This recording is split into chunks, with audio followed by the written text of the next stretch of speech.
charming guest that has been talking to my class here at Oxfield Middle School, Laura Eubanks, and I would like to present Laura and her lecture on animals.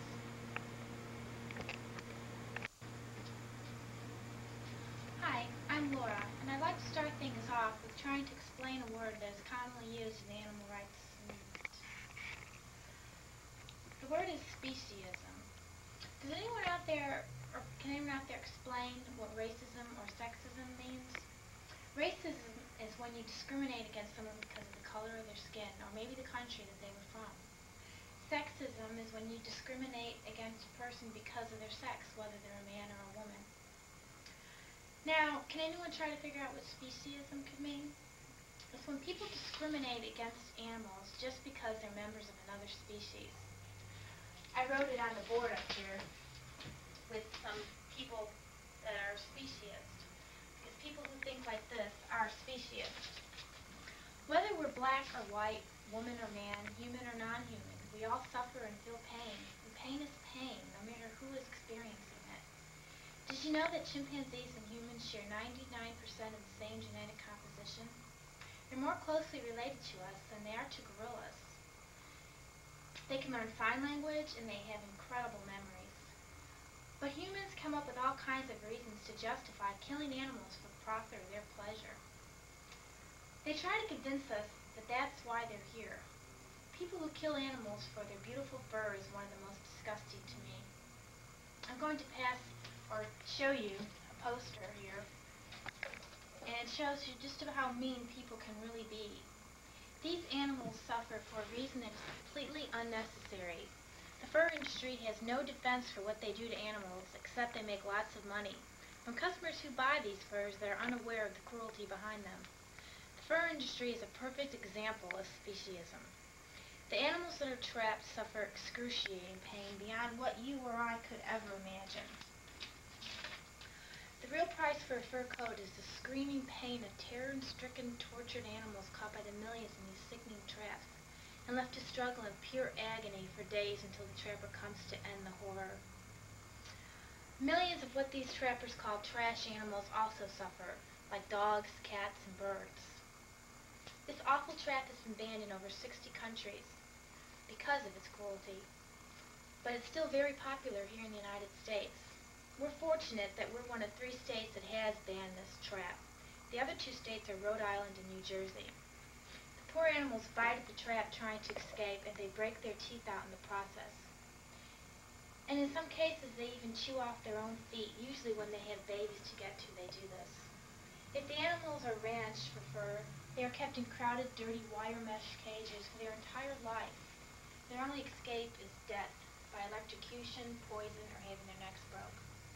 These methods are not 100% effective, and lots of times the animals will wake up while they're being skinned.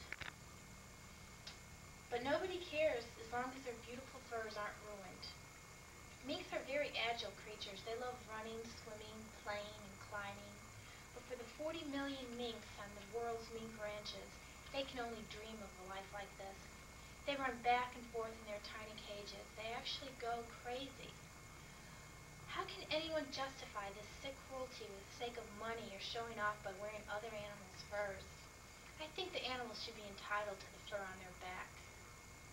Does it make any sense to torture helpless animals for a product that is completely unnecessary and ridiculous? We're not cave people living in the dark ages. Wearing fur is not civilized, and it's not fashionable.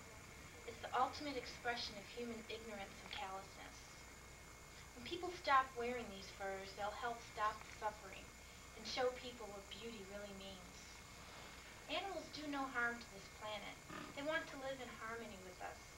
But humans don't want that. We're destroying our earth and its animal life with our carelessness and our pollution. I'm going to show you this poster now and show you what plastics are doing to our animals. Every day, thousands of pounds of plastics are dumped without thought into the ocean. Everything from billions of tiny plastic beads to hundreds of miles of synthetic fishing nets. Every year, an estimated 52 million pounds of plastic packaging material and 298 million pounds of plastic fishing nets and lines are being dumped by commercial fishing fleets. These plastics won't sink or decay. They will continue to float and tangle and kill for hundreds of years. Countless numbers of seals, dolphins, birds, turtles, whales, fish, and other marine life fall victims to this plastic pollution. These poor creatures die and sink to the bottom of the ocean. When their bodies decay, the plastic doesn't, and it finds another victim. You know those six-pack yolks that are used for the six-pack sodas? Well, a seal will actually play with that until it ends up around its neck. It's a very slow and painful death. The plastic actually just cuts into the animal's skin as the animal grows. What I do is when I get those, I take scissors and I clip all the hoops so I know that it could never harm an animal. Sea turtles mistake plastic bags for jellyfish and eat it. Birds, fish, and mammals mistake plastic for food too. Some birds even feed it to their young. Some things you can do to help. Whenever you're on a boat, remind all the passengers not to dump trash overboard. If you find a dock or marina that doesn't provide containers for trash, encourage them to install them. Volunteer to help in beach cleanups. We enjoy the beauty of the beach. When we go there, give it something back in return by leaving it clean. Encourage others to do the same. One more thing you can do is to never release balloons into the air, because they're beautiful going up, but they're just trash coming down. Now I'm going to discuss some topics here on this board. I'll start with the dinosaurs. These are animals that no longer exist today. Dinosaurs vanished from the earth about 150 million years ago. They roamed the earth for over 100 million years, but conditions such as the Ice Age made it impossible for them to survive any longer. Today other animals are facing that same problem of extinction, but their problem isn't the weather, it's people. There are over 780 endangered and threatened species today. Between poachers and the clearing of forests and parks, by the year 2000 we could lose 1/5 of the Earth's species. Scientists call this potential loss the most massive extinction since the dinosaur. Here's a list of the 780 endangered and threatened species. This isn't even all of them. Actually, they predict that there's 950 endangered species. Over half of this list includes mammals. The rest is birds, reptiles, amphibians, fish, even butterflies are endangered. No species is safe from extinction as long as as long as people believe that they're more valuable dead than alive. Now, I'd like you to imagine the worst pain that you ever felt. Now imagine having to live with that pain for days, weeks, or even months. That is exactly what happens to 70 million animals every year in laboratory experiments. Behind the cold, heartless laboratory walls, these animals are shot, stabbed, electrocuted, force-fed toxic substances, drowned, crushed, frozen, kept in isolation, deprived of food, sleep, and water. They're even kept in restraining devices, unable to move for months while their brains and organs are shocked, mutilated, or removed. You have to wonder what kind of person could do these horrible things. These animals can't fight back in any way. All they can do is cry and suffer in their lonely cages. But their cries are just ignored. These animals are nothing but mere tools for the researchers to use.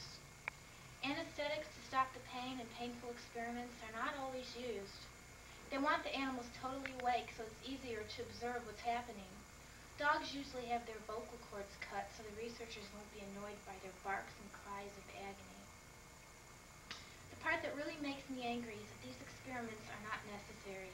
It's an old way for testing that was done hundreds of years ago. Today we have advanced technologies with computer models and cell culture tests that are being used today by people such as the Physicians Committee for Responsible Medicine.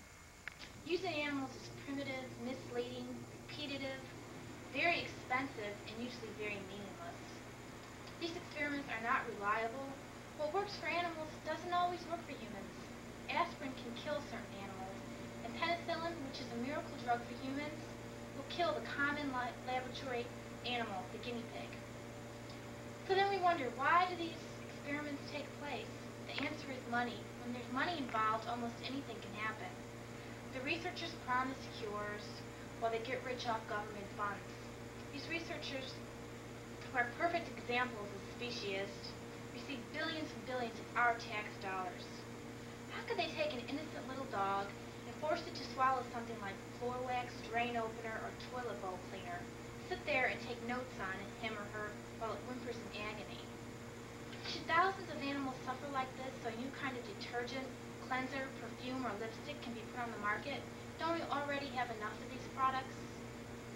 In one drug addiction study being done at Yerkes Primate Center in Emory University in Atlanta, Georgia, they take monkeys and keep them strapped in isolation on chairs. Each monkey carries 2 electrodes on its shaven portion of their tail. Every single day for the remainder of their pitiful lives, they receive electric shocks every 30 seconds. These monkeys must learn to press a lever that is in front of them exactly 30 times to gain a short relief from the shocks. Each daily session lasts for several hours. The purpose is to determine if cocaine and other drugs can hurt their ability to learn. But these poor monkeys are being trapped by electric shock, living in extremely stressful laboratory conditions.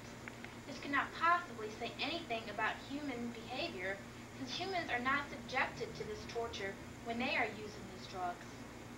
We already know drugs will drastically alter our ability to learn and think clearly by simply observing humans themselves that choose to use these drugs. People are dying in the streets across the country, and more centers are closing their doors because of lack of funds. And here we are spending millions of tax dollars on ridiculous experiments. We need to start putting our tax dollars to use helping people instead of torturing animals. There is one thing that we can all do to stop one form of animal abuse, and that is to prevent unwanted litters of puppies and kittens and encourage your friends and family to do the same. With all the unwanted puppies and kittens, it just makes it a cheap and easy way for the researchers to get animals.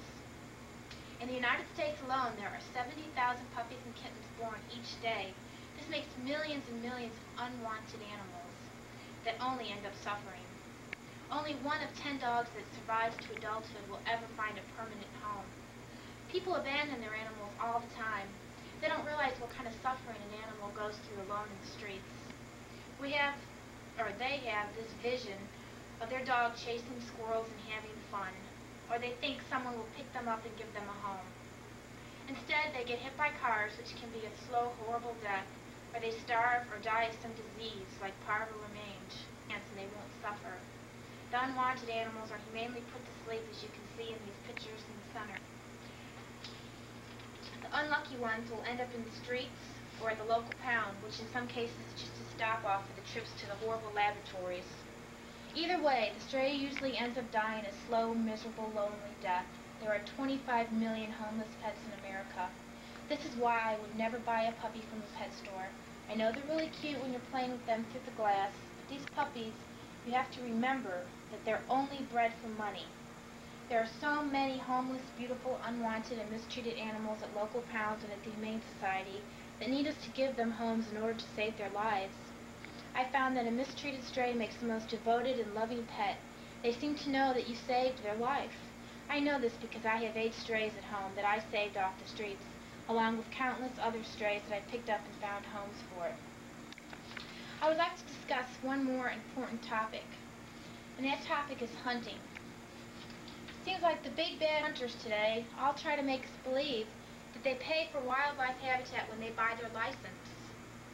But the small amount each hunter pays does not nearly cover the cost of hunting programs or warden salaries. The public lands used by hunters are supported by taxpayers and the U.S. Fish and Wildlife Service programs. The hunters spend our tax dollars to change the environment, to help feed and reproduce the animals that they like to hunt, at the expense of all the other animals that share that same habitat. Hunting programs do not help or prevent wildlife populations. They cause it by artificially reducing the natural population, which stimulates breeding and results in higher birth rates. The hunters trap and re-release extra females to give the males more mates. They kill off the predators like wolves and mountain lions. These are animals that would naturally eliminate the weak animals of prey. The predators help themselves and their prey to survive by killing off the weak animals. It also naturally keeps the population under control. Hunters, however, kill any animal they come across, or any animal that would look good mounted above their fireplace. Usually, this is the most largest, healthiest, aggressive animals, the ones that are needed to help keep their population strong. I'd like to thank you very much. I hope I gave everybody out there things to think about, and hopefully you'll never become a hunter or a researcher. Thank you. Lots of stuff to read. Thank you again. All right. Can we need a little applause here, maybe?